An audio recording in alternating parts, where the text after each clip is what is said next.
একজন বিবাহিত পুরুষ কখনোই তোমার শখের পুরুষ হতে পারে না।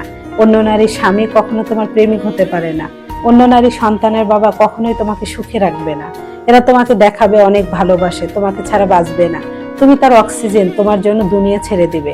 কিন্তু দিন শেষে ওই পুরুষ তোমাকে স্ত্রীর স্বীকৃতি দিয়ে ঘর পর্যন্ত নিয়ে যেতে পারবে না।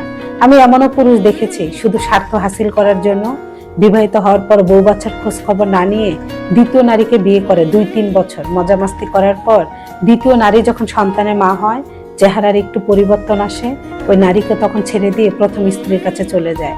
দ্বিতীয় বিয়ে ম্যাক্সিমাম বিয়ে গোপন থাকে, ওপেন আর হয় না।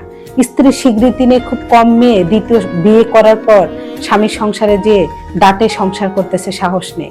ম্যাক্সিমাম মেয়েরা মাঝ রাস্তায় এসে ঝরে যায়। ডিভোর্স নামের কলঙ্ক আর ওই সন্তানের অনিশ্চিত ভবিষ্যৎ নিয়ে বাবার বাড়িতে পড়ে থাকতে হয় মানসিক রোগী নিয়ে। দিন শেষে বিবাহিত পুরুষের হাতটা তার ঘরের স্ত্রীর হাতের উপরেই থাকে। যেই পুরুষ ঘরের স্ত্রী দুর্নাম করে তোমাকে পটায়,